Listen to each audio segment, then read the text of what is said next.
Assalamualaikum warahmatullahi wabarakatuh. Halo sobat-sobatku setanah air.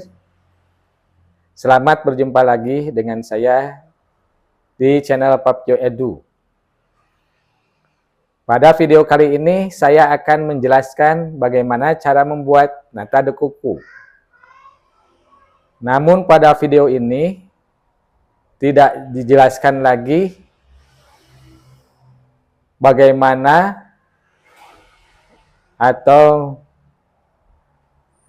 bagaimana cara memasak air kelapanya dan berapa lama, dan bahan-bahan apa saja yang perlu ditambahkan. Karena hal tersebut telah saya jelaskan di video saya yang lain, yaitu cara membuat bibit atau starter nata de coco.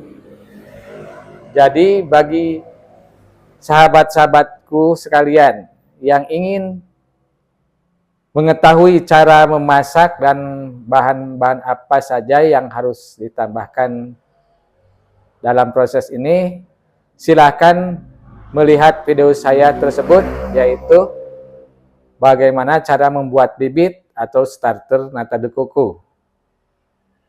Jadi di video ini hanya melanjutkan dari pembuatan bibit atau starter nata de coco. Jadi digambarkan hanya bagaimana cara menuangkan air kelapa yang telah dipanaskan tadi ke dalam nampan, kemudian bagaimana bibit ditambahkan, cara menutup dengan kertas koran, dan sampai pemanenan nata de coco. Silahkan saksikan video ini sampai akhir, karena pada bagian akhir saya akan menjelaskan faktor-faktor yang mempengaruhi proses pembuatan nata de coco ini. Silahkan menyaksikan video tersebut.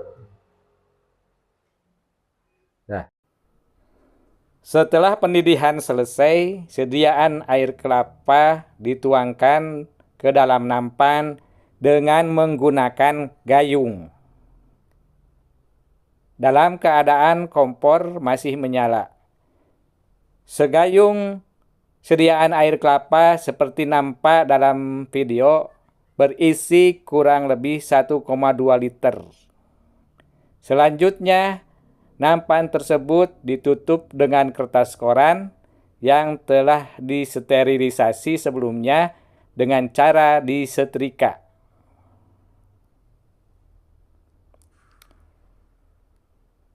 Setelah semua sediaan air kelapa selesai dituangkan ke dalam nampan, tunggu hingga temperatur turun sampai sama dengan temperatur ruangan sebelum dilakukan pembibitan.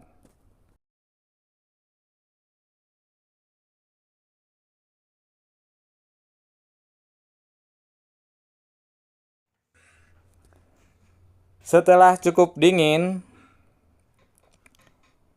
kemudian dilakukan penambahan bibit seperti nampak dalam video. Corong dan sinduk yang digunakan sebelumnya telah disterilisasi seperti dijelaskan di dalam video cara membuat atau cara memperbanyak bibit atau starter nata de coco. Jangan sampai bagian dari alat-alat ini yang bersentuhan dengan bibit terkena juga oleh tangan atau bagian-bagian lain yang kotor.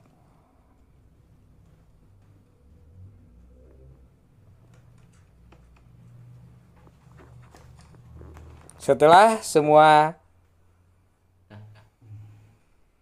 sediaan air kelapa dalam nampan ini dibubuhi bibit, biarkan selama kurang lebih 1 minggu.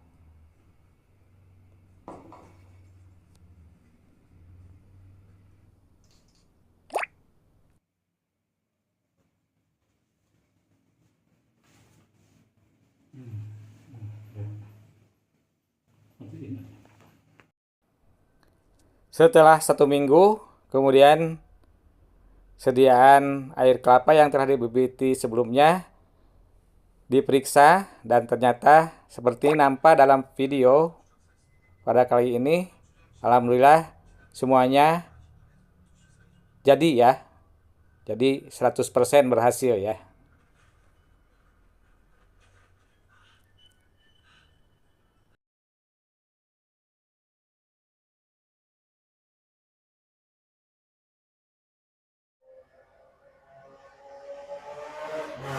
Jadi pembentukan nata de coco ini terjadi melalui proses fermentasi dengan menggunakan bakteri Acetobacter sillinum. Oleh karena itu, kita harus mengetahui faktor-faktor apa saja yang mempengaruhi pertumbuhan dari bakteri Acetobacter sillinum ini. Faktor yang pertama adalah temperatur atau suhu udara atau suhu ruangan. Ya. Bakteri Acetobacter sillinum ini dapat tumbuh pada suhu antara 20 sampai 30 derajat Celcius. Tapi suhu yang paling baik untuk pertumbuhan bakteri ini adalah antara 25 sampai 30 derajat Celcius. Nah, bagi Anda yang tinggal di daerah-daerah yang relatif lebih dingin, Anda bisa saja berusaha untuk menaikkan suhu di ruangan tempat penyimpanan nampan-nampan nata de coco ini, misalnya dengan menyimpan kompor di ruangan tersebut dan digunakan untuk memasak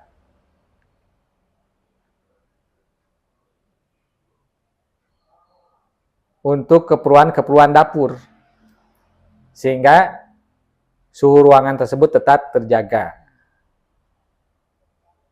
Dan apabila sudah selesai proses memasak, Anda tutup ruangan tersebut.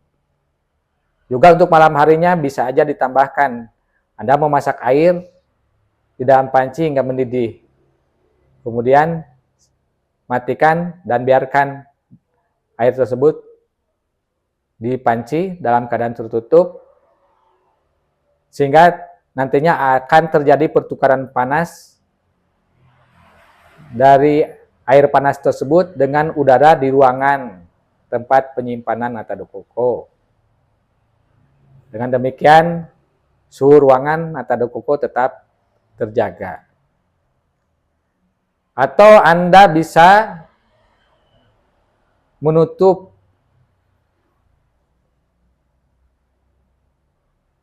tumpukan sediaan nata de coco tersebut dengan dus besar, misalnya dus bekas rokok, dan di atasnya dipasang lampu 5 watt ya, lampu pijar 5 watt. Supaya suhu tetap terjaga. Begitu juga dengan bibit ya. Bibit ini selain harus bibit yang bagus gitu. Bagaimana cara mendapatkannya? Ya, saya tidak pernah membuat sendiri bibit F0-nya ya. Saya cukup beli secara online ya. Dari toko online yang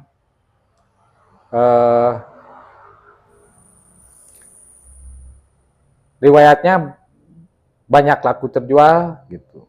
Terus komentarnya bagus ya.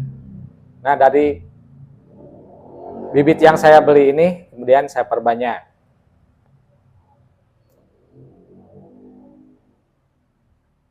Selain bibit yang dibeli harus bagus, penyimpanan bibit juga ini harus memenuhi suhu yang saya persyaratkan tadi. Ya. Jadi kalau saya bibit itu ditaruh di dalam lemari, juga dikasih lampu ya. Yang 5 watt sehingga suhunya tetap terjaga. Jadi bakteri yang ada di dalam botol-botol bibit ini tetap aktif ya, tidak melemah karena pengaruh suhu. Faktor yang kedua adalah derajat keasaman atau pH. Ya. Bakteri Acetobacter silumnum ini dapat tumbuh pada pH 3 sampai 6 ya. Namun yang paling optimal adalah pH 5,4 sampai sekitar 6 ya.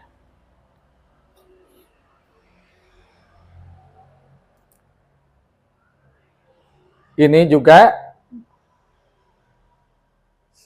telah memperhitungkan agar jumlah cuka yang ditambahkan tidak terlalu banyak gitu. Karena sebenarnya pH yang paling bagus di mana pertumbuhan Acetobacter silumnum ini unggul, benar-benar unggul mengalahkan bibit-bibit dari bakteri atau jamur yang lain. Sehingga dalam kondisi tersebut tidak mungkin bakteri atau jamur yang lain hidup ya. Itu pada pH antara 3,5 sampai 3.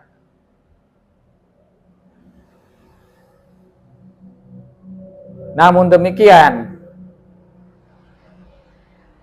lama-kelamaan pH dari bibit ini juga akan semakin menurun karena produk samping dari Acetobacter silumnum ini selain serat selulosa yang kita kenal sebagai nata de coco juga menghasilkan asam cuka sehingga lama-kelamaan pH-nya akan turun. Apabila pH terus turun hingga di bawah 3, kondisi pertumbuhan Acetobacter silumnum ini juga akan menjadi lemah ya. Jadi sering dibahas di dalam video pada channel-channel yang lain ya, cara mengaktifkan lagi bibit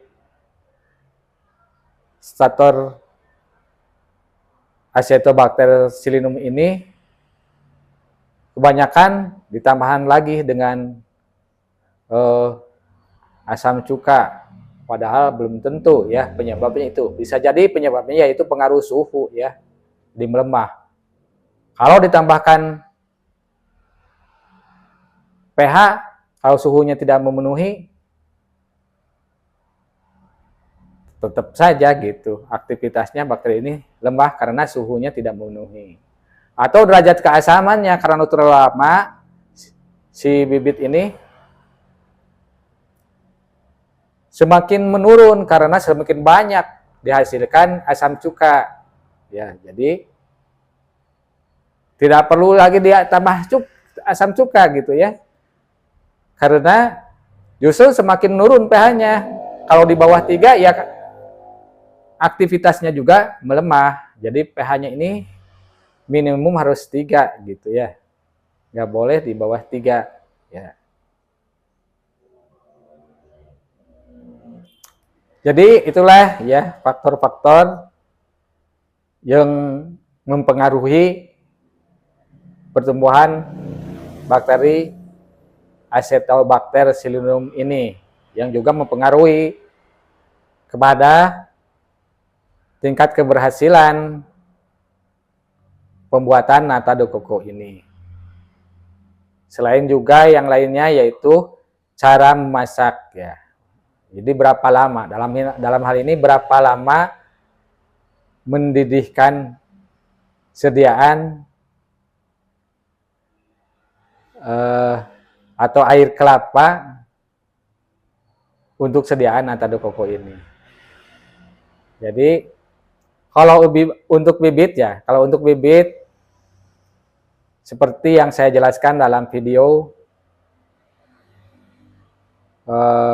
pembuatan bibit atau starter nata de coco. Jadi air kelapa dibiarkan dalam keadaan mendidih ini selama 4 jam ya.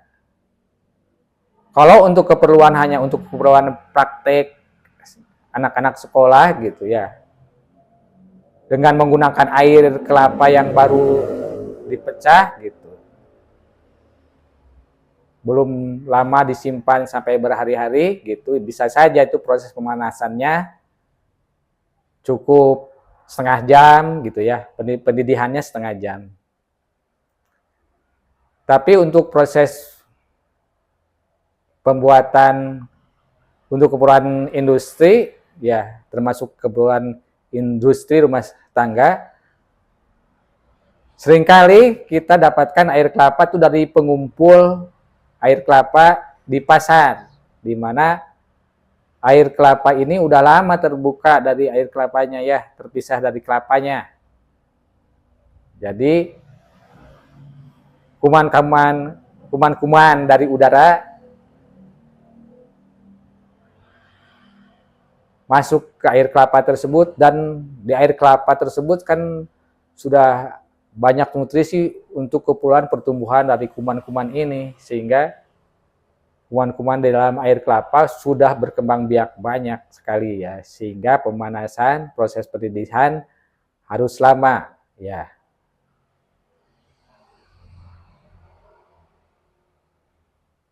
Untuk nata de coco ini sebenarnya saya juga pernah melakukan 2 jam dan berhasil. Dikala suhu ruangan masih sekitar 22 derajat Celcius.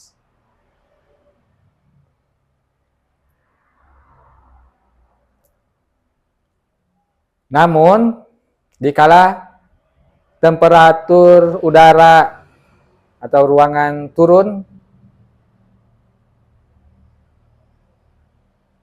proses inkubasi nata de coco ini jadi lama ya, yang biasanya pada suhu 22 derajat Celcius atau lebih, ini 1 minggu sudah jadi gitu.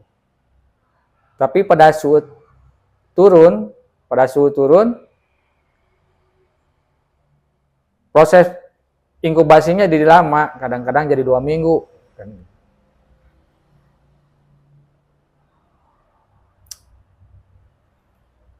Oleh karena itu, pada saat temperatur udara dingin, proses pemasukan air kelapanya tetap saya lakukan selama 4 jam. Karena kan proses pemasakan selama 2 jam tadi ya, pendidihan selama 2 jam ini hanya cukup untuk masa inkubasi 1 minggu. Lewat dari situ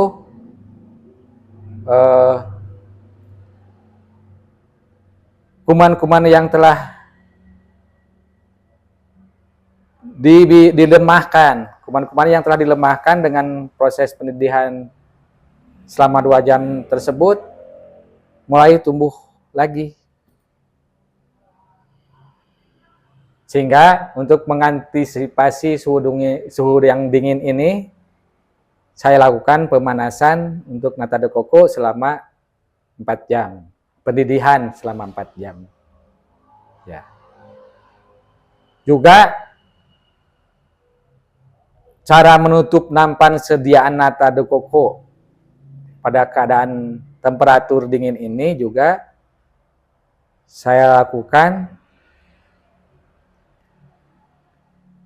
cara menutup nampan yang kedua. Jadi bagi sahabat-sahabatku, bukan yang kedua, yang pertama, ya, cara menutup nampan sediaan nata de coco yang pertama, ya. Bagi teman-temanku yang ingin tahu cara nutup nampan sediaan nata de coco ini, silahkan melihat video saya sebelumnya, yaitu video cara menutup sediaan nata de coco. Di situ saya jelaskan 2 cara menutup nampan sediaan nata de coco dengan kertas koran. Berikut keunggulan dan kelemahannya masing-masing. Terakhir, dikarenakan proses pendidihan selama 4 jam, tentunya ada efek penguapan sehingga jumlah atau volume air kelapa menjadi berkurang. Nah, untuk mengantisipasi hal ini, biasanya ketika atau setelah selesai menuangkan air kelapa ke dalam panci, kita lihat tinggi permukaan air ini segimana gitu di dalam panci. Kemudian saya tambahkan air. Jadi untuk proses pemasakan dalam panci 20 liter biasanya saya tambahkan 2 gayung air. Sehingga nanti setelah pendidihan selama 4 jam, tinggi permukaan air kelapa dalam panci kembali ke tinggi permukaan semula ketika air kelapa sebelum ditambah air. Namun ya, penambahan air ini harus sekaligus dari awal. Demikian juga kalau untuk pemanasan air kelapa sebanyak 100 liter dalam panci yang besar, saya tambahkan kurang lebih 6 liter air. Sehingga ketika proses pendidihan selesai, tinggi permukaan air kelapa di dalam panci tersebut kembali ke tinggi permukaan sebelum ditambahkan air. Ya. Namun airnya yang ditambahkan juga harus air sumur, ya, yang bersih, atau boleh air PDAM, tapi untuk air PDAM yang berbau kaporit disarankan jangan digunakan karena keberadaan kaporit ini akan membunuh bakteri Acetobacter sillinum yang kita gunakan.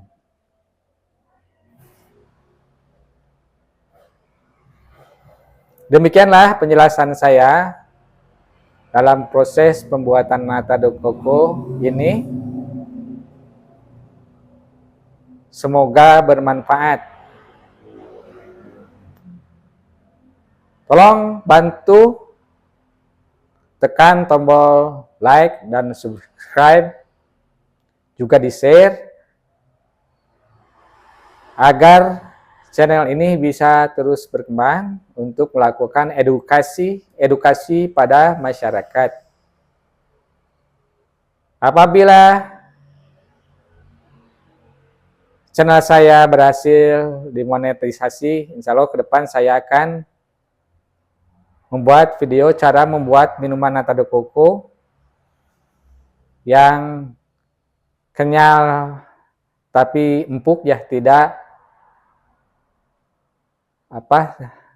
liat gitu ya kalau dalam bahasa Sunda ya.